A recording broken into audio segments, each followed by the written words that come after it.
Hello everyone. इस video में हम लोग ऑडिटिंग के एक टॉपिक को डिस्कस करने वाले हैं जिसका नाम है रूटीन चेकिंग। तो आज की इस वीडियो में हम लोग देखेंगे कि रूटीन चेकिंग क्या होता है और रूटीन चेकिंग में कौन कौन से कार्यों को शामिल किया जाता है और साथ ही इसके ऑब्जेक्टिव क्या है, इसके कौन कौन से एडवांटेज हैं। तो चलिए आज की क्लास को हम स्टार्ट करते हैं। देखिए रूटीन चेकिंग क्या है कि रूटीन चेकिंग में क्या करता है कि जब एक ऑडिटर के द्वारा जितने भी बुक्स ऑफ अकाउंट हैं, यानी कि उस व्यवसाय के जितने भी बुक्स ऑफ अकाउंट हैं ट्रांजैक्शन से रिलेटेड, उन सभी के जो मैथमेटिकल एक्यूरेसी हैं उनकी जांच करने का काम किया जाता है रूटीन चेकिंग के अंतर्गत। साथ ही जब एक संस्था का बुक्स ऑफ अकाउंट से जब जर्नल बनाया जाता है, लेजर बनाया जाता है, ट्रायल बैलेंस बनाया जाता है, तो उनकी भी चेकिंग की जाती है कि वह सही है या नहीं है, कहीं उनमें कोई एरर तो नहीं है। ठीक है, तो रूटीन चेकिंग के अंतर्गत उस बिजनेस से जुड़े हुए जितने भी ट्रांजैक्शन हुए हैं उन सारे ट्रांजैक्शन के जो रिकॉर्डिंग होते हैं उनकी जांच की जाती है और बुक्स ऑफ अकाउंट में जितने भी बुक्स बनाए जाते हैं उन सारे की चेकिंग करने का काम किया जाता है रूटीन चेकिंग में। और जो रूटीन चेकिंग का कार्य है वह सीनियर क्लर्क के द्वारा किया जाता है। अब देखिए यहाँ पर क्या लिखा है कि नैतिक जांच, रूटीन चेकिंग को ही हम लोग हिंदी में कहते हैं नैतिक जांच। ठीक है, तो रूटीन चेकिंग से अभिप्राय उस जांच से है जिसके अंतर्गत लेन देन से संबंधित, यानी जितने भी लेन देन हुए हैं उससे संबंधित जो लेखे यानी कि जो बुक्स ऑफ अकाउंट बनाए गए हैं उनकी गणितीय शुद्धता की जानकारी के लिए जो है वह लेन देन के लेखों की जांच तथा उनकी जो पोस्टिंग की जाती है, यानी जब हम लेजर अकाउंट बनाते हैं तो उनकी जो है वह जांच की जाती है। और नैतिक जांच का जो कार्य है वह सीनियर क्लर्क के द्वारा किया जाता है। ठीक है, तो आप लोग इसको ध्यान में रखिएगा। अब चलिए हम देखते हैं कि नैतिक जांच में कौन कौन से जो काम है वह शामिल होते हैं। देखिए इसमें सबसे पहले जो भी ऑर्गेनाइजेशन है, जो भी संस्था है, उसका जो प्रारंभिक पुस्तक होता है, ठीक है, जैसे बुक कीपिंग हो गया, ठीक है, तो ये सारे जो जर्नल, लेजर, ये सारे जितने भी बुक्स ऑफ अकाउंट हैं उनकी जो है वह चेकिंग करने का काम किया जाता है। उसके बाद जर्नल तथा लेजर के योग, यानी कि जर्नल तथा लेजर के जो टोटल होता है उसकी जांच की जाती है।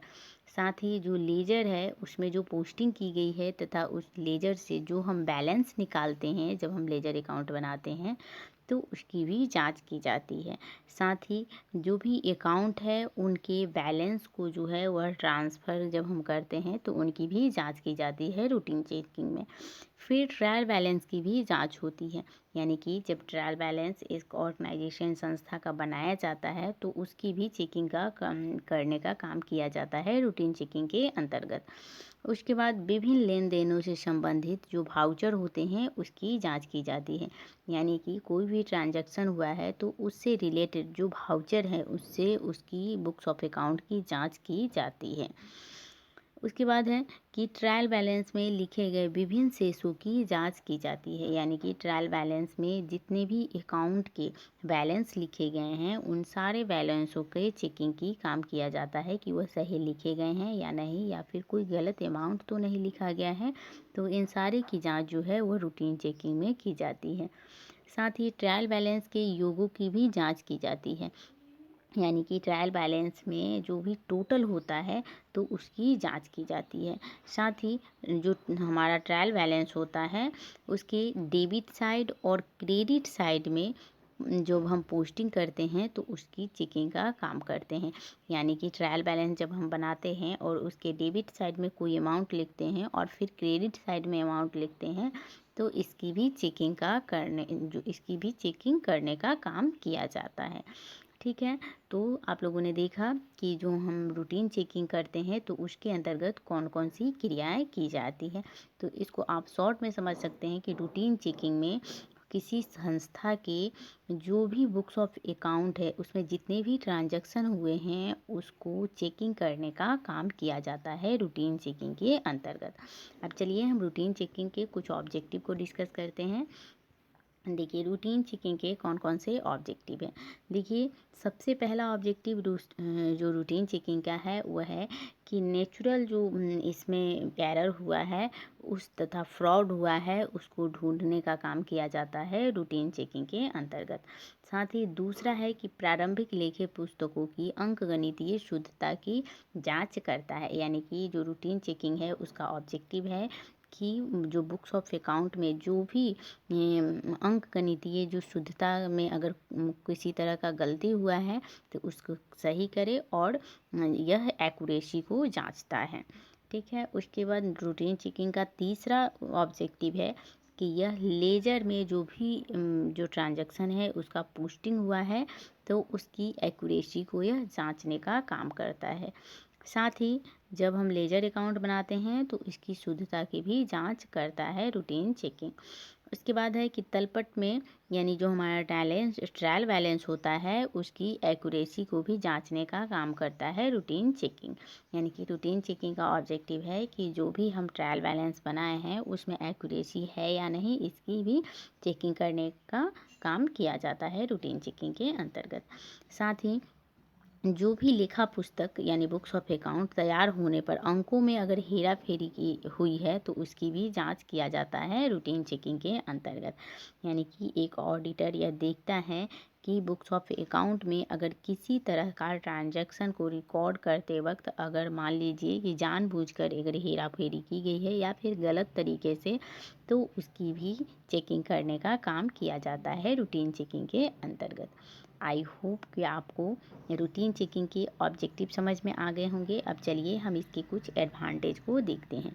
देखिए रूटीन चेकिंग का जो फर्स्ट एडवांटेज है वह है कि जो भी फ्रॉड हुआ है, ठीक है, जो भी फ्रॉड हुआ है या जो भी एरर हुआ है इसकी जो है वह जांच करता है रूटीन चेकिंग के अंतर्गत। यानी कि संस्था के चूँकि जब बुक्स ऑफ अकाउंट बनाया जाता है तो उससे पहले ही जो है वो रूटीन चेकिंग का काम कर लिया जाता है। तो रूटीन चेकिंग का एक पहला एडवांटेज होता है कि इसमें अगर किसी भी तरह का फ्रॉड हुआ है या फिर एरर हुआ है तो इसका पता जो है वह आसानी से चल जाता है। उसके बाद है कि खातों की गहन जांच। अब देखिए रूटीन चेकिंग के अंतर्गत हर एक जो अकाउंट है उसकी चेकिंग करने का काम किया जाता है। तो इससे क्या होता है कि उस संस्था या फर्म के जितने भी बुक ऑफ अकाउंट हैं, जितने भी खाते हैं, उन सारे का जो है वह इंटेंसिव तरीके से चेकिंग हो जाता है। तीसरा इसका एडवांटेज है कि accurate presentation of final account. यानी कि जो भी फाइनल अकाउंट है वह एक्यूरेट जो है वह दिखाता है इसको। अब देखिए यहाँ पे कहने का मतलब क्या है कि रूटीन चेकिंग का काम जो है वह कोई भी जो बुक्स ऑफ अकाउंट तैयार करते हैं उससे पहले हो जाता है। ठीक है, तो इससे क्या होता है कि जब हम देखिए जैसे फाइनल अकाउंट हम बनाते हैं तो फाइनल अकाउंट में आप लोग क्या क्या बनाते हैं, प्रॉफिट एंड लॉस अकाउंट बनाते हैं, ठीक है, बैलेंस शीट बनाते हैं। तो इससे पहले जो जर्नल बनाया जाता है, ठीक है, जो जर्नल बनाया जाता है या फिर जो लेजर बनाया जाता है या फिर जो ट्रायल बैलेंस बनाया जाता है तो इन सारे को चेक करने का काम तो पहले ही रूटीन चेकिंग के अंतर्गत कर लिया जाता है। तो इससे क्या होता है कि जब हम फाइनल अकाउंट बनाते हैं यानी कि जब हम profit and loss balance sheet बनाते हैं तो हमारा क्या होता है कि जो हमारा फाइनल अकाउंट होता है वह सही तरीके से जो है वह प्रदर्शित होता है। ठीक है, उसके बाद है गणितीय शुद्धता की जानकारी।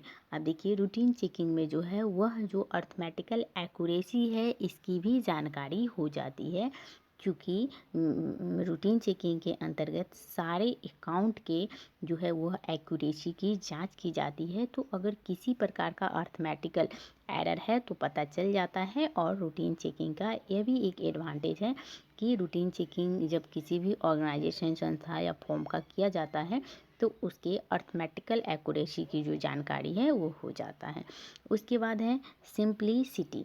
अब देखिए जो रूटीन चेकिंग है वह एक जांच की भी क्या है, यानी चेकिंग करने की एक आसान विधि है। इसमें क्या किया जाता है कि जितने भी ट्रांजैक्शन होते हैं इन सारे ट्रांजैक्शन का वाउचर से मिलान किया जाता है। तो यह क्या है, एक प्रकार का सिंप्लिसिटी का भी कार्य करता है, कि यानी कि आसानी से पता कर लेता है कि कहीं पे कोई एरर नहीं हो रहा है, कोई फ्रॉड नहीं हो रहा है।